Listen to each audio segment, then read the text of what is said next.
ഉത്തർപ്രദേശിലെ അംബേദ്കർ നഗർ ജില്ലയിലെ ഒരു ഗ്രാമത്തിൽ ഹിന്ദു ദളിത് വിഭാഗക്കാരായ ഒരു കൂട്ടം മനുഷ്യരെ കൂട്ടപരിവർത്തനം നടത്തി, ക്രിസ്ത്യാനിറ്റിയിലേക്ക് കൂട്ടപരിവർത്തനം നടത്തി എന്നാരോപിച്ചുകൊണ്ട് കേരളത്തിൽ നിന്നുള്ള ദമ്പതികളെ 5 വർഷത്തേക്ക് തടവിന് ശിക്ഷിച്ചിരിക്കുകയാണ് ഉത്തർപ്രദേശിലെ കോടതി.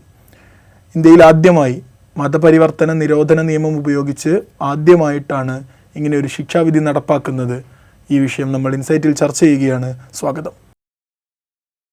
ദളിത് വിഭാഗക്കാരായ ഒരു കൂട്ടം മനുഷ്യരെ ക്രിസ്ത്യാനിറ്റിയിലേക്ക് പരിവർത്തനം നടത്തിയതിനാണ് 5 വർഷത്തേക്ക് ശിക്ഷയും 25,000 രൂപ പിഴയും മലയാളികളായ ദമ്പതികൾക്ക് ഇപ്പോൾ ശിക്ഷിച്ചിരിക്കുന്നത്. സത്യത്തിൽ ഈ മതപരിവർത്തന നിരോധന നിയമം അത് പല സംസ്ഥാനങ്ങളിലും വരുന്നു എന്ന് നമ്മൾ കേട്ടിട്ടുണ്ട്. ആദ്യമായിട്ടാണ് ഒരു ശിക്ഷാവിധി നടപ്പിലാക്കുന്നത് നമ്മൾ കേൾക്കുന്നത്. ഭരണഘടന അനുശാസിക്കുന്ന ഏതൊരു മതവും പ്രാക്ടീസ് ചെയ്യാനും ഇവിടെ പ്രൊപ്പഗേറ്റ് ചെയ്യാനും ഉള്ള മൗലികാവകാശത്തിന് ഇത് വിരുദ്ധമാകുന്നുണ്ടോ? അതിൽ കൗതുകം എന്ന് പറഞ്ഞു കഴിഞ്ഞാൽ ഈ അംബേദ്കർ നഗർ ജില്ലയിലെ പ്രത്യേക കോടതിയാണ് ഈ ശിക്ഷ വിധിക്കുന്നത്. ജോസ് പാപ്പച്ചൻ, ഷീജ, ജോസ് പാപ്പച്ചൻ്റെ ഭാര്യയായ ഷീജ, ഈ ദമ്പതികൾക്കാണ് ശിക്ഷ വിധിക്കുന്നത്. ശിക്ഷ വിധിക്കുന്ന സ്പെഷ്യൽ കോടതി സ്ഥിതി ചെയ്യുന്നത് അംബേദ്കർ നഗർ ജില്ലയിലാണ്. നമ്മൾ പ്രത്യേകം ഓർക്കണം. ഡോക്ടർ BR അംബേദ്കറാണ് രാജ്യത്തിൻ്റെ ഭരണഘടന നിർമ്മിക്കാനുണ്ടായ കോൺസ്റ്റിറ്റ്യൂവൻ്റ് അസംബ്ലിയുടെ ചെയർമാനായിട്ടിരുന്നത്. അദ്ദേഹത്തിൻ്റെ ഭരണഘടനാ ശില്പി എന്നാണ് അദ്ദേഹം അറിയപ്പെടുന്നത്. ആ ഭരണഘടനയിലാണ് എനിക്ക് ഏത് വിശ്വാസവും ഏത് മതത്തിലും വിശ്വസിക്കാനും ആ മതം പ്രൊപ്പഗേറ്റ് ചെയ്യാനുള്ള സ്വാതന്ത്ര്യമുണ്ട് എന്ന് വ്യക്തമാക്കുന്നത് ഡോക്ടർ BR അംബേദ്കർ ഭരണഘടനാ ശില്പിയായിരിക്കുന്ന ഭരണഘടനയിലാണ്. അദ്ദേഹത്തിൻ്റെ പേരിലൊരു ജില്ലയിലാണ് ആദ്യമായിട്ട് ഈ നിയമപ്രകാരമുള്ള ശിക്ഷ രാജ്യത്ത് നടപ്പാക്കപ്പെടുന്നത് എന്നുള്ളൊരു വൈരുദ്ധ്യം അവിടെയുണ്ട്. നമ്മളിത് പറയുമ്പോൾ എന്തടിസ്ഥാനത്തിലാണ് ഈ ശിക്ഷ വിധിക്കുന്നത് എന്നുള്ളതാണ് ഒരു പ്രധാനപ്പെട്ട കാര്യം. അതിലൊരു കോൺട്രവേഴ്സി എന്താണെന്ന് വെച്ച് കഴിഞ്ഞാൽ ഇവരെ നേരത്തെ തന്നെ ഈ നിയമപ്രകാരം അറസ്റ്റ് ചെയ്യുകയും ജാമ്യമില്ലാത്ത വകുപ്പ് പ്രകാരം അറസ്റ്റ് ചെയ്യുകയും ജയിലിലടക്കുകയും ചെയ്തതാണ്. ഇവർ ജാമ്യത്തിന് അപേക്ഷിച്ചു. വിചാരണ കോടതി, ട്രയൽ കോർട്ട് ഇവർക്ക് ജാമ്യം കൊടുത്തില്ല. നേരെ ഒരു ഹൈക്കോടതി പോയി. അലഹബാദ് ഹൈക്കോടതി ജാമ്യാപേക്ഷ പരിഗണിക്കുമ്പോൾ പറഞ്ഞത് ഇതിൽ പരാതിക്കാരൻ BJPയുടെ ജില്ലാ ഭാരവാഹിയാണ്. അയാൾക്ക് ഇതിനകത്ത് എന്താണ് സ്റ്റേക്ക്?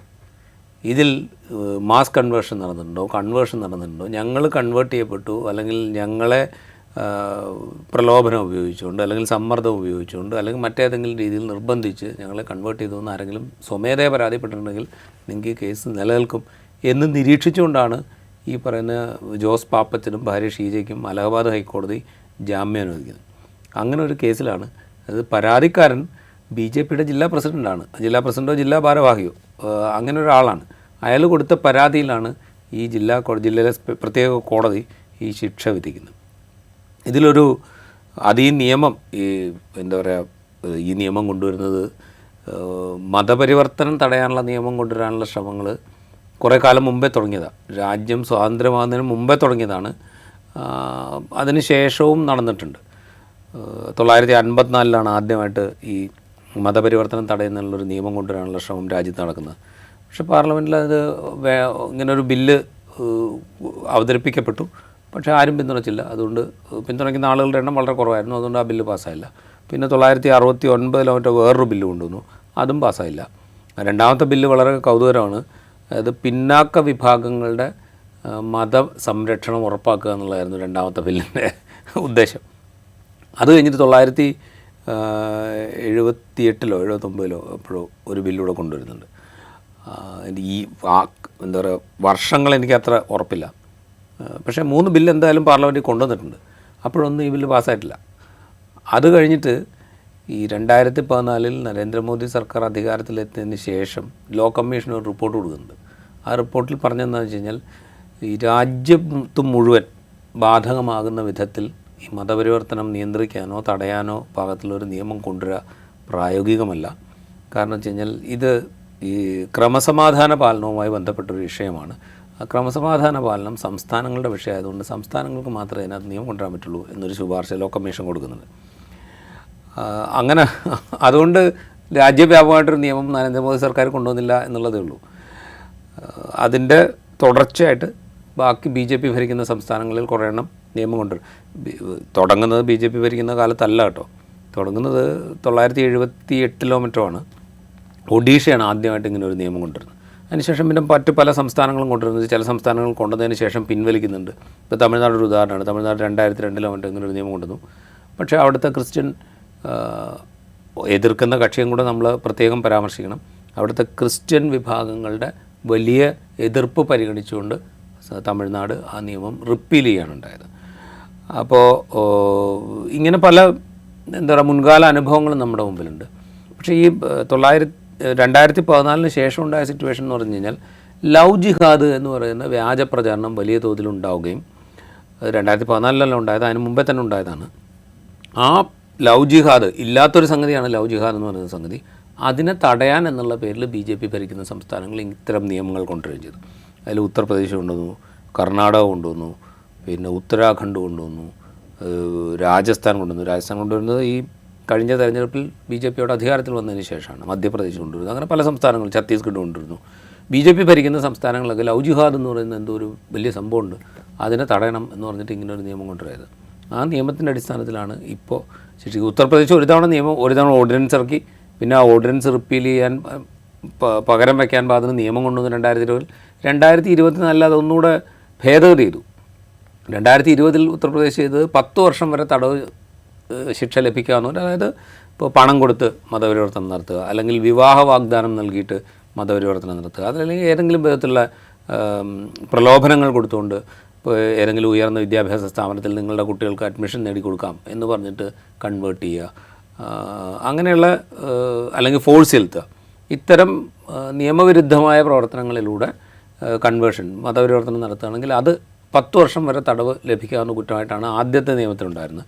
2024 ഒന്നുകൂടെ ഭേദഗതി ചെയ്തിട്ട് ഇത് ജീവപര്യന്തം തടവ് ലഭിക്കാവുന്ന കുറ്റമാക്കി മാറ്റി. നമ്മൾ ശ്രദ്ധിക്കേണ്ട ഒരു കാര്യം എന്ന് പറഞ്ഞു കഴിഞ്ഞാൽ, ഈ ഭരണഘടന നിങ്ങൾക്ക് ഏത് മതത്തിൽ വിശ്വസിക്കാനും ആ മതവിശ്വാസം പ്രൊപ്പഗേറ്റ് ചെയ്യാനുമുള്ള സ്വാതന്ത്ര്യമുണ്ട് എന്ന് പറയുമ്പോൾ തന്നെ അത് നിർബന്ധിതമായി ആരെങ്കിലും മതപരിവർത്തനം ചെയ്യാനുള്ള ഒരു ലൈസൻസായിട്ട് ഭരണഘടന കണ്ടിട്ടില്ല. അത് മുൻകാലത്തുമില്ല. ഇപ്പോൾ നിയമം കൊണ്ടുവരുമ്പോൾ ഇവർ പറയുന്നത് ഇതെന്തോ പുതിയ സംഭവമാണ് എന്നുള്ള മട്ടിലാണ് കൊണ്ടുവരുന്നത്. അതിനൊരു ലാക്കുണ്ട്. അതായത് അവരുദ്ദേശിക്കുന്ന പൊളിറ്റിക്കൽ പർപ്പസിന് വേണ്ടിയിട്ട് അത് നിവർത്തിച്ചെടുക്കാൻ പാകത്തിലുള്ളൊരു നിയമം കൊണ്ടുവരിക എന്നുള്ളൊരു പർപ്പസുണ്ട്. ആ പർപ്പസാണ് ഇപ്പോൾ ആദ്യമായിട്ട് ഒരു ശിക്ഷാവിധിയിലേക്ക് എത്തിയിരിക്കുന്നത്. ഭരണഘടനയും ഈ നിൽക്കുന്ന ഈ സംസ്ഥാനങ്ങൾ കൊണ്ടുവന്നിരിക്കുന്ന പല 10-12 സംസ്ഥാനങ്ങളിലുണ്ട് ഇപ്പോൾ ഈ നിയമം. ചിലത് മുൻകാലത്തുള്ളതാണ്, ചിലത് ഈ ലവ് ജിഹാദ് എന്ന് പറയുന്ന വ്യാജം പ്രചരിപ്പിക്കപ്പെട്ടതിന് ശേഷം അതിനെതിരെ ഞങ്ങളിത് വലിയ സംഭവം ഉണ്ടാക്കാൻ പോകുന്നു എന്ന് BJP സർക്കാരുകൾ പറഞ്ഞതിന് ശേഷം ഉണ്ടാക്കിയ നിയമങ്ങളാണ്. ഈ നിയമങ്ങളൊക്കെ ഭരണഘടനാ സാധുവാണോ എന്നുള്ള ക്വസ്റ്റ്യൻ സത്യം പറഞ്ഞാൽ പരിഗണിക്കപ്പെടേണ്ടതാണ്. ഭരണഘടനയായിട്ട് ഡയറക്റ്റായിട്ട് ഏറ്റുമുട്ടുന്ന നിയമങ്ങളാണ് ഇതൊക്കെ എന്ന് നമുക്ക് പ്രത്യക്ഷത്തിൽ തന്നെ മനസ്സിലാവും. ഈ നിലവിൽ ഈ ഉത്തർപ്രദേശിലെ വിഷയം നോക്കുകയാണെങ്കിൽ കിഴക്കൻ UPയിലാണ്. അവിടെയുള്ള ഷാപ്പൂർ ഫിറോസ് എന്ന് പറയുന്നൊരു ഗ്രാമം വളരെയധികം ദരിദ്രരായ ദളിത് സമൂഹം താമസിക്കുന്ന ഒരു ഏരിയയാണത്. അവിടെയാണ് ഈ സംഭവം നടന്നിട്ടുള്ളത്. ഈ നിയമത്തിൽ ഉത്തർപ്രദേശിലെ പ്രൊഹിബിഷൻ ഓഫ് ഈ കൺവെർഷൻ ഓഫ് റിലീജിയൻ എന്ന് പറയുന്ന 2021 2024 ഭേദഗതി ചെയ്ത നിയമത്തിൽ തന്നെ കുറ്റകരമായി പറയുന്ന ഈ അല്യൂർമെൻ്റ് എന്നുള്ള വാക്ക്, പ്രലോഭനം, വശീകരണം എന്നൊക്കെ നമുക്ക് വേണമെങ്കിൽ മലയാളത്തിൽ തർജ്ജമ ചെയ്യാവുന്ന ആ വാക്ക്, ഇവിടെ പ്രലോഭനമായിട്ട് പറയുന്നത് ഇവരുടെ മക്കളോട് പഠിക്കാൻ പറയുന്നു, വിദ്യാഭ്യാസത്തിലേക്ക് വരാൻ പറയുന്നു, പിന്നെ ഈ ക്രിസ്മസ് പോലെയുള്ള വിശിഷ്ട സാഹചര്യങ്ങളിൽ ആ നാട്ടിൽ എല്ലാവർക്കും നല്ല ഭക്ഷണം കൊടുക്കുന്നു, ഇങ്ങനെയുള്ള കാര്യങ്ങളൊക്കെയാണ്. ഇത് അവരുടെ മതത്തിലേക്ക് ആളുകൾ ആകർഷിക്കപ്പെടാനും അത് സ്വാഭാവികമായൊരു അങ്ങനെ സ്വാഭാവികം എന്ന് പറയാൻ പറ്റില്ലെങ്കിലും മതപരിവർത്തനത്തിന് കാരണമാവുകയും ചെയ്തു. ആ മതപരിവർത്തനത്തിന് വിധേയരായ ആളുകളൊന്നും പരാതിപ്പെട്ടിട്ടുമില്ല. അപ്പോൾ ഇങ്ങനെയുള്ള ഈ പ്രലോഭനം എന്ന വാക്ക് അതിനെ മുൻനിർത്തി ഇങ്ങനെ പോലീസ് ആക്ഷൻ എടുക്കുന്ന സമയത്ത് ഇത് യഥാർത്ഥത്തിൽ നിയമത്തിൽ ഉദ്ദേശിക്കുന്ന പ്രലോഭനമായി മാറുന്നുണ്ടോ, അതല്ല ചാരിറ്റിയുടെ പേരിൽ നടത്തുന്ന പ്രവർത്തനങ്ങളെ ആ രൂപത്തിൽ നോക്കിക്കാണുകയാണ് ചെയ്യുന്നത്? അത് പ്രലോഭനം എന്ന് പറയുന്നതിൻ്റെ ഡെഫിനേഷൻ വളരെ വിശാലമാണ്. നമുക്ക് എന്തിനേയും പ്രലോഭനമായിട്ട് കാണാം, എന്തിനേയും കാണാം. ഇപ്പം ഈ കേസിൽ ഈ ഷാപ്പൂർ ഫിറോസ് ഗ്രാമത്തിലെ 5-6 നിരക്ഷരരായിട്ടുള്ള സ്ത്രീകളെ കോടതി വിചാരണ ചെയ്യുന്നുണ്ട്. ആ സ്ത്രീകൾ മുഴുവൻ പറയുന്ന അതിൽ ഒരാളൊഴിച്ച് ബാക്കി 5 പേരും പറയുന്നതെന്ന് വെച്ചാൽ ഞങ്ങളുടെ കുട്ടികളോട് നല്ലോണം പഠിക്കണം എന്ന് പറഞ്ഞു, നിങ്ങൾ തമ്മിൽ തല്ലരുത് എന്ന് പറഞ്ഞു, കലഹം ഉണ്ടാക്കരുത് എന്ന് പറഞ്ഞു, പിന്നെ നിങ്ങൾ കള്ളു കുടിക്കരുത് എന്ന് പറഞ്ഞു. അത് പുരുഷന്മാരോടായിരിക്കും ഒരുപക്ഷെ പറഞ്ഞത്, ഇനിയിപ്പോൾ സ്ത്രീകളോടാണോ എന്ന് നമുക്കറിയില്ല, ആരോടാണെങ്കിലും എന്താണെങ്കിലും ഇത് കള്ളു കുടിക്കരുത് എന്നാണല്ലോ പറഞ്ഞത്. കള്ളു കുടിക്കരുതെന്ന് പറഞ്ഞു, തമ്മിൽ തല്ലരുത് എന്ന് പറഞ്ഞു, നിങ്ങൾ നല്ലോണം പഠിക്കണം എന്ന് പറഞ്ഞു. അപ്പോൾ ഇതും വേണമെങ്കിൽ നിങ്ങൾക്ക് പ്രലോഭനമായിട്ട് കാണാം. അതായത് നിലനിൽക്കുന്ന സംവിധാനത്തിൽ കലഹിക്കാനുള്ള അവസരം അവിടെയുണ്ട്, മറ്റേ ഇല്ലിട്രേറ്റ് ആയിട്ടിരിക്കണമെങ്കിൽ ഇല്ലിട്രേറ്റ് ആയിട്ടിരിക്കാനുള്ള അവസരം അവിടെയുണ്ട്. പിന്നെ എന്താ പറയുക, നിങ്ങൾ നല്ല വിദ്യാഭ്യാസത്തിന് പോകണം അല്ലെ പോകണ്ട, ഇതിനുള്ള സ്വാതന്ത്ര്യം അവിടെയുണ്ട്.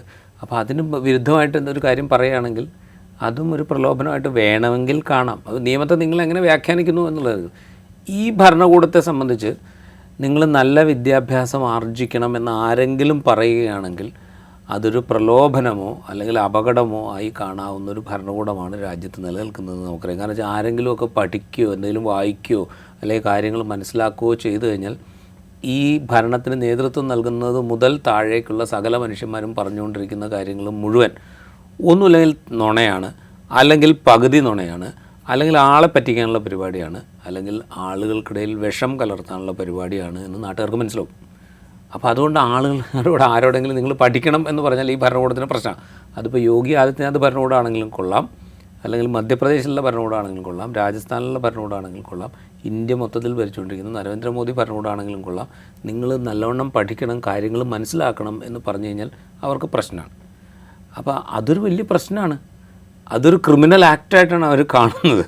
അതിനെ അവർ പ്രലോഭനം എന്ന് പറയുന്ന ഒരു ഡെഫിനേഷൻ്റെ കീഴിൽ കൊണ്ടുവരികയും ഇത് കണ്ടില്ലേ, അവർക്ക് വിദ്യാഭ്യാസം നൽകാം എന്ന് പറഞ്ഞുകൊണ്ട് മതപരിവർത്തനം നടത്താൻ ശ്രമിക്കുന്നു എന്ന് ആർഗ്യൂ ചെയ്യുകയാണ് ചെയ്യുന്നത്. നമ്മൾ ഈ മതപരിവർത്തനത്തിൻ്റെ ഒരു ചരിത്രം എടുത്തു കഴിഞ്ഞാൽ അതിപ്പോൾ ഇന്ത്യയിലാണെങ്കിലും കൊള്ളാം, പുറത്താണെങ്കിലും കൊള്ളാം, എല്ലായിടത്തും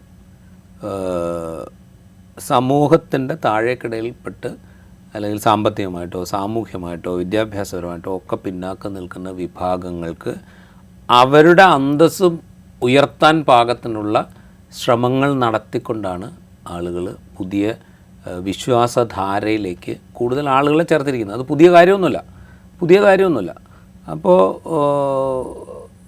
ഹിന്ദു എന്ന് പറയുന്ന വിശാലമായ അർത്ഥത്തിൽ വരുന്ന വിവിധ വിഭാഗങ്ങൾ എടുത്തു കഴിഞ്ഞാൽ ആ ജാതി ഘടനയുടെ ഏറ്റവും താഴെ തട്ടിൽ സമൂഹത്തിൽ പുറത്തിറങ്ങാൻ പറ്റാത്ത ആളുകൾ, പുറത്ത് പകൽ വെളിച്ചത്തിൽ കണ്ടു കഴിഞ്ഞാൽ തല്ലിക്കൊല്ലുന്ന ആളുകൾ, വിദ്യാഭ്യാസ സ്ഥാപനങ്ങളുടെ പഠിക്കപ്പോലും ചെല്ലാൻ അവകാശമില്ലാതിരുന്ന ആളുകൾ, എന്താ പറയുക, ഉപ്പ് എന്ന് നമ്മുടെ കടയിൽ പോയിട്ട് പറയാൻ പറ്റാത്ത, ഏതെങ്കിലും കട ഉണ്ടായിരുന്നെങ്കിൽ അക്കാലത്ത് അവിടെ പോയിട്ട് ഉപ്പ് വേണം എന്ന് പറയാൻ പറ്റാതിരുന്ന ആളുകൾ, ഈ മനുഷ്യന്മാരോട് അവരുടെ ജീവിതത്തിൻ്റെ അന്തസ്സിനെക്കുറിച്ച് സംസാരിച്ചുകൊണ്ടാണ് പുതിയ മതത്തിലേക്ക് ആളുകളെ കൂട്ടിയത്. അതിൽ വലിയ അത്ഭുതമൊന്നുമില്ല. കാരണം വെച്ചാൽ മനുഷ്യന്മാരോട് വന്ന് സംസാരിക്കാനും നിങ്ങളുടെ കുട്ടികളെ വന്ന് പഠിപ്പിച്ചോളൂ എന്ന് പറയാനും നിങ്ങൾക്ക് സാമൂഹ്യ അന്തസ്സോടുകൂടെ ജീവിക്കാനുള്ള അർഹതയുണ്ട് എന്ന് പറയാനും ആളുകളുണ്ടെങ്കിൽ അവിടേക്ക് ആളുകൾ പോകും. അത് സ്വാഭാവികമാണ്. അതിപ്പോൾ ഉത്തർപ്രദേശിലായാലും കൊള്ളാം, കേരളത്തിലായാലും കൊള്ളാം, ഗുജറാത്തിലായാലും കൊള്ളാം, ലോകത്ത് എവിടെയാണെങ്കിലും അങ്ങനെ തന്നെ. ഉത്തർപ്രദേശിൽ നമ്മൾ സംസാരിക്കുമ്പോൾ അവിടെ ഇപ്പോഴും ഈ കോടതിക്ക് മുമ്പാകെ ഹാജരായ 6 സ്ത്രീകൾ ഇപ്പോഴും ഇല്ലിറ്ററേറ്റ് ആണ് എന്ന് നമ്മൾ മനസ്സിലാക്കണം. 2024 ഇരുന്നിട്ടാണ് നമ്മൾ സംസാരിക്കുന്നത്. 1947 നമുക്ക് സ്വാതന്ത്ര്യം കിട്ടിയത്. കേരളം സമ്പൂർണ്ണ സാക്ഷരത കൈവരിച്ചു എന്ന് പ്രഖ്യാപിച്ചിട്ട് ഏതാണ്ട് 30 കൊല്ലത്തിലധികമായി. അപ്പോഴും നമ്മൾ ഈ പറയുന്ന ഷാപ്പൂർ ഫിറോസ് എന്ന് പറയുന്ന ഗ്രാമത്തിലെ ഈ കോടതിയിൽ ഹാജരായ 6 സ്ത്രീകൾ ഇല്ലിറ്ററേറ്റ് ആണ് എന്ന് നമ്മൾ അംഗീകരിച്ച മതിയാവും. അവർ ഇല്ലിറ്ററേറ്റ് ആവുന്നുണ്ടെങ്കിൽ 2017 മുതൽ അധികാരത്തിലിരിക്കുന്ന യോഗി ആദിത്യനാഥ് സർക്കാർ ഒരു ഉത്തരവാദിയാണ്, അല്ലെങ്കിൽ അതിനു മുമ്പ് അവിടെ ഭരിച്ചിരിക്കുന്ന ആളുകളൊക്കെ ഉത്തരവാദികളാണ്. അവരുടെ അടുത്തേക്ക് നിങ്ങൾ വിദ്യാഭ്യാസം ചെയ്യൂ, നിങ്ങൾ തമ്മിൽ തല്ലരുത്, നിങ്ങൾ എന്താ പറയുക കള്ളു കുടിക്കരുത് എന്ന് പറഞ്ഞിട്ട് ആളുകൾ ചെല്ലുന്നുണ്ട് എങ്കിൽ അവർക്ക് എന്താ പറയുക, ഞങ്ങളുടെ വിശ്വാസം ഇതാണ്, ഞങ്ങൾ ജീസസ് ക്രൈസ്റ്റിൽ വിശ്വസിച്ചുകൊണ്ടാണ് ഞങ്ങൾ കുറച്ചുകൂടെ മെച്ചപ്പെട്ട ജീവിത സാഹചര്യങ്ങളിലേക്ക് എത്തിയത്, നിങ്ങൾക്ക് കഴിയുമെങ്കിൽ നിങ്ങളും അത് വിശ്വസിച്ചോളൂ എന്ന് ആരെങ്കിലും പറയുന്നുണ്ടെങ്കിൽ അവരെ കുറ്റം പറയാൻ നമ്മളെ കൊണ്ട് പറ്റില്ല. അത് കുറ്റം പറയാൻ പറ്റുന്ന ഒരേ ഒരു വിഭാഗമേ രാജ്യത്തുള്ളൂ. ആ വിഭാഗമാണ് ഉത്തർപ്രദേശ് ഭരിച്ചുകൊണ്ടിരിക്കുന്ന യോഗി ആദിത്യനാഥിൻ്റെ നേതൃത്വത്തിലുള്ള BJPയും BJPയുടെ ഭാഗമായിരിക്കുന്ന സംഘപരിവാർ. അവരാണ് ആ നിയമം കൊണ്ടത്. ആ നിയമത്തെ അതുപോലെ വ്യാഖ്യാനിക്കുന്ന ജുഡീഷ്യൽ സംവിധാനം ഉള്ളതുകൊണ്ടാണ് ഇപ്പോൾ ജോസ് പാപ്പച്ചനും ഭാര്യ ഷീജയും 5 കൊല്ലം തടവിന് ശിക്ഷിക്കപ്പെടും. ഞാൻ വിചാരിക്കുന്നത് 5 കൊല്ലം തടവിനല്ലേ ആ കോടതി ശിക്ഷിച്ചുള്ളൂ. നിയമപ്രകാരമാണെങ്കിൽ അവരെ ജീവപര്യന്തം തടവിന് ശിക്ഷിക്കാനുള്ള എന്താ പറയുക, നിയമപരമായ അധികാരം ആ കോടതിക്ക് അത്രയും ചെയ്തില്ലല്ലോ എന്ന് മാത്രം നമ്മൾ വിചാരിച്ചാൽ മതി. ഈ വളരെയധികം ദാരിദ്ര്യം പിടിച്ച ദളിതുകളാണ്, ദളിത് ഹിന്ദുക്കളാണ് ഈ പരിവർത്തനത്തിന് വിധേയമായിട്ടുള്ളത് എന്നാണ് ഇപ്പോൾ നമുക്ക് വാർത്തകളിൽ നമുക്ക് മനസ്സിലാകുന്നത്. അങ്ങനെയുള്ള സമൂഹത്തിൻ്റെ താഴെക്കിടയിൽ ജീവിക്കുന്ന, നേരത്തെ സാർ സൂചിപ്പിച്ചതുപോലെയുള്ള ആ ഒരു സമൂഹത്തെ അത് അവരുടെ നിലവിലെ അവസ്ഥ മുതലാക്കുന്ന രീതിയിൽ പുരോഹിതന്മാരൊക്കെ വന്ന് ഇടപെടുന്നൊരു രീതി, അതും തടയപ്പെടേണ്ടത് തന്നെയല്ലേ? അല്ല, അത് തടയപ്പെടേണ്ടതാണ്. പക്ഷേ അവരെന്തുകൊണ്ട് ഇത് ഉപയോഗിക്കുന്നു എന്നുള്ളൊരു ക്വസ്റ്റ്യൻ ഉണ്ടല്ലോ. അവർ ഹിന്ദുക്കളാണ് എന്ന് ആർഗ്യൂ ചെയ്ത് സ്ഥാപിക്കുന്ന ഈ മനുഷ്യന്മാരാരും അവരുടെ അടുത്തേക്ക് പോകുന്നില്ലല്ലോ. ഇപ്പോൾ യോഗി ആദിത്യനാഥ് സർക്കാർ 2017 മുതൽ അവിടെ ഭരിക്കുന്നുണ്ട്. ഇത് 2024. അപ്പോൾ ഈ കാലത്തിനിടയിൽ വേണമെങ്കിൽ ഈ മനുഷ്യരുടെ സാമൂഹിക സാഹചര്യം മുൻപോട്ട് കൊണ്ടുപോകാൻ പാകത്തിൽ എന്തെങ്കിലുമൊക്കെ ചെയ്യാമല്ലോ. അത് ചെയ്യാത്തതുകൊണ്ടാണല്ലോ ഇവർക്ക് പോകേണ്ടി വരുന്നത്. അവരത് ചെയ്തിട്ടുണ്ടെങ്കിൽ ഈ മനുഷ്യന്മാർക്ക് അവിടെ എൻട്രി കിട്ടില്ലല്ലോ. ഈ മനുഷ്യന്മാർ എന്തുകൊണ്ടാണ് അവിടെ ചെല്ലുന്നത്? അവരിപ്പോഴും ഇല്ലിറ്ററേറ്റ് ആയിട്ട് തുടരുകയാണ്. അവർക്ക് സാമ്പത്തിക സ്വാതന്ത്ര്യമില്ല. അവർക്ക് കുട്ടികളെ നേരാവണ്ണം സ്കൂളിലേക്ക് അയക്കാൻ പറ്റുന്നില്ല. ഇങ്ങനത്തെ സാഹചര്യം ഉള്ളതുകൊണ്ടാണല്ലോ ഈ മനുഷ്യന്മാർക്ക് അവിടെ പോകേണ്ടി വരുന്നത്. അവരവിടെ ചെല്ലുന്നു എന്നുള്ളത് നമ്മളെങ്ങനെയാണ് കുറ്റകരമായിട്ട് കാണുക? അപ്പം നമ്മളുടെ സാമൂഹ്യ സാഹചര്യങ്ങൾ അതിനനുകൂലമായിരിക്കെ അവരെ കുറ്റം പറയാൻ പറ്റില്ല. അത് മാത്രമല്ല, ഒരു റിലീജിയസ് പ്രൊപ്പഗാൻഡ എന്ന് പറയുന്നൊരു സംഗതി നിയമപ്രകാരം രാജ്യത്ത് അനുവദനീയമാണ്. അവർക്ക് രാജ്യത്ത് എവിടെ വേണമെങ്കിലും സഞ്ചരിക്കാം, ആരോട് വേണമെങ്കിലും സംസാരിക്കാം, എൻ്റെ വിശ്വാസം ഇതാണ് എന്ന് പറയാം, എൻ്റെ വിശ്വാസം കൊണ്ട് ഞാൻ നേടിയ കാര്യങ്ങൾ ഇന്നതൊക്കെയാണ് എന്ന് പറയാം, എനിക്ക് ഭൗതികമായ നേട്ടങ്ങളുണ്ടായി, എനിക്ക് എന്താ പറയുക സ്പിരിച്വലായിട്ടുള്ള മുൻപോട്ട് പോക്കുണ്ടായി, അല്ലെങ്കിൽ എനിക്ക് പുതിയ വിദ്യാഭ്യാസത്തിനുള്ള അവസരങ്ങളുണ്ടായി, ഇതൊക്കെ ഞാൻ ഇതിൽ വിശ്വസിക്കുന്നതുകൊണ്ടാണെന്ന് ആരെങ്കിലും പറഞ്ഞു കഴിഞ്ഞാൽ അതൊരു കുറ്റമായിട്ട് എങ്ങനെ കാണാൻ പറ്റും? അപ്പോൾ ഈ സാഹചര്യം നിലനിൽക്കുകയാണ്. അപ്പോൾ അത് പരിഹരിക്കാനുള്ള നടപടികളില്ല. ഈ സാഹചര്യം ഉപയോഗപ്പെടുത്തിക്കൊണ്ട് ഇലക്ഷനിൽ ജയിക്കുന്നുണ്ടല്ലോ നമ്മൾ. ഇതിനെ നമ്മൾ സോഷ്യൽ എഞ്ചിനീയറിംഗ് എന്നാണല്ലോ പറയുന്നത്. അത് UP യിൽ വളരെ ഭംഗിയായിട്ട് നടപ്പാക്കുന്നുണ്ടല്ലോ. അപ്പോൾ അങ്ങനെ സോഷ്യൽ എഞ്ചിനീയറിംഗ് നടത്തി ഇലക്ഷൻ ജയിക്കുന്ന മനുഷ്യന്മാർ ഇവരുടെ സാമൂഹ്യ സാഹചര്യം ഉയർത്താൻ ഒന്നും ചെയ്യുന്നില്ലെങ്കിൽ അതിനുവേണ്ടി ആരെങ്കിലും ശ്രമിച്ചാൽ നമുക്കവരെ കുറ്റം പറയാൻ പറ്റില്ല. പക്ഷേ ഈ നേരത്തെ സാലിം സൂചിപ്പിച്ച വിധത്തിൽ ഏതെങ്കിലും തരത്തിൽ നമ്മൾ നിർബന്ധിക്കുകയാണ്, അല്ലെങ്കിൽ നമ്മൾ പണം കൊടുത്ത് സ്വാധീനിക്കുകയാണ്, അങ്ങനെയാണെങ്കിൽ അതിനകത്തൊരു പ്രോബ്ലം ഉണ്ട്. നമ്മൾ മോണിറ്ററി ആയിട്ടുള്ള ബെനിഫിറ്റ് കൊടുത്താൽ പോലും ഇത് സ്വീകരിച്ച ആൾ പരാതി പറയണം. എന്നാൽ മാത്രമേ പ്രശ്നമുള്ളൂ. അതിപ്പോൾ എനിക്ക് ആരെങ്കിലും പണം തന്നു, നിങ്ങൾ ഇന്ന മതത്തിൽ ചേരുകയാണ്, നിങ്ങൾക്ക് 1 കോടി രൂപ തരാം എന്ന് പറയുകയാണ്. ഞാനത് വാങ്ങിയിട്ട് ഞാൻ ഈ മതത്തിൽ ചേരുന്നു എന്ന് വിചാരിക്കുക. എനിക്ക് പരാതി ഇല്ലെങ്കിൽ പിന്നെ ആർക്കും പ്രശ്നമില്ല. BJP സംസ്ഥാന പ്രസിഡന്റ് പരാതി പറഞ്ഞിട്ടും കാര്യമില്ല, ജില്ലാ പ്രസിഡന്റ് പരാതി പറഞ്ഞിട്ടും കാര്യമില്ല, രാജ്യത്തെ പ്രധാനമന്ത്രി പറഞ്ഞിട്ടും കാര്യമില്ല, രാജ്യത്തെ പ്രസിഡന്റ് പറഞ്ഞിട്ടും കാര്യമില്ല. എനിക്ക് പരാതി ഇല്ലെങ്കിൽ കോടതിക്ക് മുമ്പാകെ ഒരു സംഗതിയുമില്ല. അപ്പോൾ ഇതാണ് ഇതിനകത്തുള്ളൊരു വസ്തുത. അപ്പോൾ അങ്ങനെ ഒരു സാഹചര്യം നിലനിൽക്കുന്നുണ്ടോ ഇല്ലയോ എന്ന് അന്വേഷിക്കേണ്ടതും അത് പരിഹരിക്കുകയും ചെയ്യേണ്ടത് ഭരണകൂടങ്ങളുടെ ഉത്തരവാദിത്തം. അവിടെ നമ്മൾ പരാജയപ്പെട്ടിട്ട് നാട്ടുകാരുടെ വലിച്ച് കുറ്റം പറഞ്ഞിട്ട് ഒരു കാര്യമില്ല. BJP ആണ് ഇപ്പോൾ പരാതിപ്പെട്ടിട്ടുള്ളത്. BJPയുടെ പ്രഖ്യാപിത ശത്രുക്കളാണ് ക്രിസ്ത്യൻ സമൂഹം എന്നുള്ളത്. സ്വാഭാവികമായിട്ടും BJPയുടെ രാഷ്ട്രീയ അജണ്ട കൂടി ഇവിടെ വർക്ക് ചെയ്തിട്ടുണ്ടാവില്ലേ? ഡെഫിനറ്റ്ലി BJP രാഷ്ട്രീയ അജണ്ട. ഞാനതിൽ കൗതുകമായിട്ട് കണ്ടൊരു കാര്യം എന്ന് വെച്ച് കഴിഞ്ഞാൽ, ഇത് 22-ാം തീയതി ജാനുവരി 22-ാം തീയതിയാണ് അംബേദ്കർ നഗർ കോടതിയിലെ സ്പെഷ്യൽ കോടതിയുടെ വിധി വരുന്നത്. അതിന് തൊട്ട് പിറകെ 23-ാം തീയതിയാണെന്ന് തോന്നുന്നു ദ വയർ ഇത് വളരെ വിശദമായിട്ട് റിപ്പോർട്ട് ചെയ്യുന്നുണ്ട്. അതായത് അവരുടെ കയ്യിൽ, ഞങ്ങളുടെ കയ്യിൽ ഈ അംബേദ്കർ കോടതിയിലെ ഉത്തരവിൻ്റെ പകർപ്പുണ്ട് എന്ന് കോട്ട് ചെയ്തിട്ടാണ് വയർ റിപ്പോർട്ട്. അതിനുശേഷം ഞാൻ നമ്മൾ സെർച്ച് ചെയ്ത് നോക്കുമ്പോൾ പല ഇംഗ്ലീഷ് സൈറ്റുകളും ഇത് റിപ്പോർട്ട് ചെയ്തിട്ടുണ്ട്. ഇങ്ങനെ ആദ്യത്തെ കൺവിക്ഷൻ രാജ്യത്ത് നടന്നിരിക്കുന്നു എന്നുള്ള മട്ടിൽ. ശിക്ഷിക്കപ്പെട്ടത് 2 മലയാളികളാണ്. മലയാളികളെന്ന് മാത്രമല്ല, അവർ ദമ്പതികളാണ്, ജോസ് പാപ്പച്ചനും ഷീജയും. ലോകത്ത് എവിടെയെങ്കിലും മലയാളികൾ എവിടെയെങ്കിലും ഒരു തട്ടുകട തുറന്നിട്ടുണ്ടെങ്കിൽ പോലും ഇത് അവിടെ തട്ടുകടയുണ്ട് എന്ന് റിപ്പോർട്ട് ചെയ്യുന്ന മലയാളത്തിലെ ഒരു മാധ്യമങ്ങളും ഇങ്ങനൊരു സംഭവം നടന്നതായി റിപ്പോർട്ട് ചെയ്തിട്ടില്ല. ഇങ്ങനൊരു കാര്യം, അത് രാജ്യത്ത് ഈ നിയമപ്രകാരം നടക്കുന്ന ആദ്യത്തെ ശിക്ഷാവിധിയാണെന്ന് ആലോചിക്കണം. അതിന് ഇരയായിരിക്കുന്ന 2 മലയാളികളാണ്. കേരളത്തിൽ ഒരു മാധ്യമങ്ങളും അത് റിപ്പോർട്ട് ചെയ്തിട്ട് ഞാൻ കണ്ടിട്ടില്ല. ഇതിപ്പോൾ ഞാൻ കാണാത്തതും ആകാം. നമുക്ക് ലഭ്യമായ മാർഗ്ഗങ്ങളിലൂടെയൊക്കെ സെർച്ച് ചെയ്ത് നോക്കി, എവിടെയും അങ്ങനെ കാണുന്നില്ല. AI ടൂളുകൾ വരെ മലയാളത്തിൽ ഇത് റിപ്പോർട്ട് ചെയ്തതായിട്ട് പറയുന്നില്ല. അത്രയല്ലേ നമുക്ക് സെർച്ച് ചെയ്യാൻ പറ്റുള്ളൂ. ചിലപ്പോൾ റിപ്പോർട്ട് ചെയ്തിട്ടുണ്ടാവും, നമ്മൾ കാണാത്തതാവാം, AI കാണാത്തതാവാം. പക്ഷെ നമ്മുടെ കാഴ്ചയിൽ ഇത് വന്നിട്ടില്ല. അപ്പോൾ ഇത് BJPയുടെ പൊളിറ്റിക്കൽ അജണ്ട അവിടെ ഒന്നായിരിക്കും, അവിടെ ഉത്തർപ്രദേശിൽ ഒന്നായിരിക്കും. കാരണം വെച്ച് കഴിഞ്ഞാൽ ഉത്തർപ്രദേശിലെ ക്രിസ്ത്യൻ പോപ്പുലേഷൻ എന്ന് പറയുന്നത് ഏതെങ്കിലും ഒരു മണ്ഡലത്തിലെ ജയപരാജയങ്ങളെ നിർണ്ണയിക്കാൻ പാകത്തിൽ ശക്തമായ ഒന്നേയല്ല. അപ്പോൾ അതുകൊണ്ട് അവർക്ക് അവിടെ വളരെ ഗംഭീരമായിട്ട് അത് ചെയ്യാം. ഇവിടെ ഇത് അറിയിക്കാതിരിക്കുക, കേരളത്തിൽ ഇത് അറിയിക്കാതിരിക്കുക എന്നുള്ളത് ഒരു പൊളിറ്റിക്കൽ അജണ്ടയാണ്. കാരണം കേരളത്തിൽ ഒരു സൈസബിൾ പോപ്പുലേഷൻ ക്രിസ്ത്യൻസ് ഉണ്ട്. അവർ കേരളത്തിലെ ഒരു 10-15 മണ്ഡലങ്ങളോ 15 മണ്ഡലമോ 20 മണ്ഡലമോ എന്നുള്ളത് വേറെ കണക്ക്, എന്തായാലും അത്രയും മണ്ഡലങ്ങളിലെങ്കിലും അവരുടെ വോട്ട് കൂടെ ഉണ്ടെങ്കിൽ ജയിക്കാവുന്നൊരു സാഹചര്യമുണ്ട്. അപ്പോൾ അതുകൊണ്ട് അത് ഇവിടെ അറിയിക്കാതിരിക്കുക എന്നുള്ളൊരു കാര്യം കൂടിയുണ്ട്. ഈ രണ്ട് സംഗതികളും അവിടെ നടക്കുന്നുണ്ട്. BJPക്ക് ഇവരെ ടാർഗറ്റ് ചെയ്യുകയും വേണം, എന്നാൽ അവരുടെ വോട്ട് കൊണ്ട് ജയിക്കുന്ന സ്ഥലങ്ങളിൽ ഇത് മറച്ചു വയ്ക്കുകയും വേണം. ഈ പണി വളരെ ഭംഗിയായിട്ട് ചെയ്യുന്നുണ്ട്. അതിന് നമ്മൾ അറിഞ്ഞോ അറിയാതെയോ മാധ്യമങ്ങൾ ആ പണി വൃത്തിയായിട്ട് എടുത്തു കൊടുക്കുകയും ചെയ്യുന്നുണ്ട്. പിന്നെ വേറൊരു കാര്യം കൂടി നമ്മൾ ആലോചിക്കണം. ഇപ്പോൾ ജോസ് പാപ്പച്ചനും ഷീജയും അവിടെ ശിക്ഷിക്കപ്പെട്ടിട്ടുണ്ട് എങ്കിൽ ഡെഫിനറ്റ്ലി നമ്മളുടെ ഈ ക്രിസ്ത്യൻ മത നേതൃത്വം ഇതറിഞ്ഞിട്ടുണ്ടാവും, ഉറപ്പായിട്ടും അറിഞ്ഞിട്ടുണ്ടാവും. കാരണം വെച്ച് കഴിഞ്ഞാൽ ഇവർ വളരെ കോർഡിനേറ്റഡ് ആയിട്ട് വർക്ക് ചെയ്യുന്ന ഒരു ഗ്രൂപ്പാണ്. അപ്പോൾ അവിടെ ഇങ്ങനെ ഒരു സംഭവം ഉണ്ടായിട്ടുണ്ടെങ്കിൽ ഡിഫറെൻറ്റ് ഗ്രൂപ്പുകളിൽ ഇത് അറിഞ്ഞിട്ടുണ്ടാവും.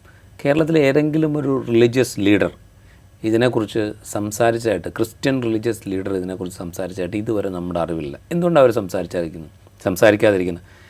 ലവ് ജിഹാദിനെക്കുറിച്ചും നാർക്കോട്ടിക് ജിഹാദിനെക്കുറിച്ചും സംസാരിക്കാൻ യാതൊരു മടിയുമില്ലാത്ത പാലാ ബിഷപ്പിനെ പോലെയുള്ള ആളുകൾ, റബ്ബറിന് വില കൂട്ടി തന്നാൽ ഞങ്ങൾ വോട്ട് ചെയ്യാം എന്ന് പ്രഖ്യാപിക്കുന്ന നമ്മളുടെ തലശ്ശേരി അതിരൂപത ബിഷപ്പിനെ പോലെയുള്ള ആളുകൾ, അങ്ങനെയുള്ള ഒരു മനുഷ്യനും ഈ പാവം ജോസ് പാപ്പച്ചനും ഷീജയും അവിടെ ശിക്ഷിക്കപ്പെട്ടിട്ടുണ്ട് എന്നുള്ള വിവരം അറിഞ്ഞതായി നടിച്ചിട്ടേയില്ല.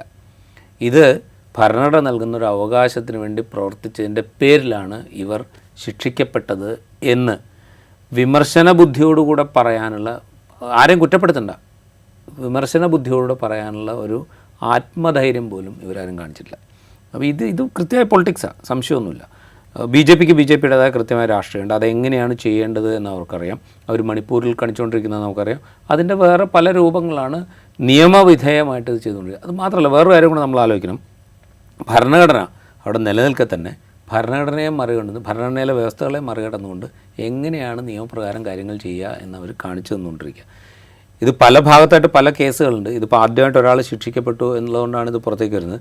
ഇത്തരം കേസുകളിൽ ഭൂരിഭാഗവും ആരോപിക്കപ്പെട്ട മനുഷ്യന്മാർ എന്ന് പറയുന്നത് ക്രിസ്തീയ വിശ്വാസികളായിട്ടുള്ള ആളുകളാണ്. അത് ക്രിസ്തീയ വിശ്വാസം പ്രൊപ്പഗേറ്റ് ചെയ്യാൻ ശ്രമിച്ചുകൊണ്ടിരിക്കുന്ന ആളുകളാണ്. ഇപ്പോൾ സാലിം ആദ്യം സംസാരിച്ചപ്പോൾ പറഞ്ഞില്ലേ, അതായത് ഇവരുടെ ക്രിസ്മസിന് കേക്ക് കെട്ടിയത് കാര്യം പറഞ്ഞില്ലേ.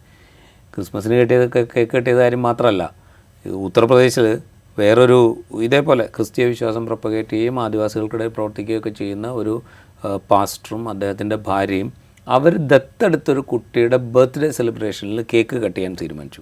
കേക്ക് കട്ട് ചെയ്തപ്പോൾ പരിസരത്തുള്ള ആളുകളെയൊക്കെ വിളിച്ചു, പരിചയമുള്ള ആളുകളെയൊക്കെ വിളിച്ചു. അപ്പോൾ ഈ ചടങ്ങ് പോലും ക്രിസ്ത്യാനിറ്റിയിലേക്ക് കൺവേർട്ട് ചെയ്യാനുള്ള പരിപാടിയായിരുന്നു എന്ന് പറഞ്ഞിട്ട് കേസെടുത്തിട്ടുണ്ട്. കാരണം ഈ കേക്ക് കട്ട് ചെയ്യലൊരു പ്രലോഭനമായിരുന്നു എന്നാണ് പോലീസ് പറയുന്നത്. അങ്ങനെയാണ് നിയമത്തെ വ്യാഖ്യാനിക്കുന്നത്. അപ്പോൾ അങ്ങനത്തെ സംഭവങ്ങൾ അവിടെ ഉണ്ട്. ഈ സംഭവങ്ങൾ അറിയാത്തവരല്ല കേരളത്തിലെ ക്രിസ്തീയ നേതാക്കൾ, പക്ഷേ അവരതിനോട് റിയാക്ട് ചെയ്യുന്നില്ല. അതുകൊണ്ടാണ് ഞാൻ പറഞ്ഞത്, ഇത് എന്താ പറയുക, ലോകത്തെവിടെയെങ്കിലും ഒരു മലയാളി ചായക്കട തുറന്നിട്ടുണ്ടെങ്കിൽ അതിനെക്കുറിച്ച് റിപ്പോർട്ട് ചെയ്യുന്ന മലയാള മാധ്യമങ്ങൾ എന്തുകൊണ്ടാണ് ഇത് റിപ്പോർട്ട് ചെയ്യാത്തതെന്ന് എനിക്ക് മനസ്സിലാവുന്നില്ല. അറിയാത്തതാവും എന്ന് ഞാൻ വിചാരിക്കുന്നില്ല. കാരണം വെച്ച് കഴിഞ്ഞാൽ ഇപ്പോൾ വയറൊക്കെ ചെക്ക് ചെയ്യാത്ത, അല്ലെങ്കിൽ അതുപോലെ വിവരങ്ങൾ അറിയാത്തവർ, ഇപ്പോൾ അംബേദ്കർ നഗറിലെ സ്പെഷ്യൽ കോടതി ഒരു വിധി പുറപ്പെടുവിക്കുമ്പോൾ അംബേദ്കർ നഗറിൽ നിന്ന് വലിയ ദൂരമില്ല രാജ്യതലസ്ഥാനത്തേക്ക്. അപ്പോൾ അവിടെയുള്ള ലേഖകന്മാരിൽ ഒരു ദിവസം കഴിഞ്ഞാലും 2 ദിവസം കഴിഞ്ഞെങ്കിലും അറിയേണ്ടതാണ്. അപ്പോൾ എന്തുകൊണ്ട് റിപ്പോർട്ട് ചെയ്തില്ല എന്ന് നമുക്കറിയില്ല. രാജ്യത്ത് ഏത് മതം വിശ്വസിക്കാനും ആ മതം പ്രചരിപ്പിക്കാനും ഭരണഘടന നൽകുന്ന മൗലികാവകാശമാണ്. ആ മൗലികാവകാശത്തോടുള്ള ലംഘനമാണ് ഇപ്പോൾ പുറത്തു വന്ന ശിക്ഷാവിധി. അത് ഒരു രാഷ്ട്രീയ അജണ്ടയുടെ കൃത്യമായ നടപ്പാക്കൽ കൂടി തന്നെയാണ് എന്നാണ് നമ്മൾ നിരീക്ഷിക്കുന്നത്. ഈ ഇൻസൈറ്റ് ഇവിടെ പൂർണ്ണമാകുന്നു. മറ്റൊരു എപ്പിസോഡുമായി വീണ്ടും കാണാം.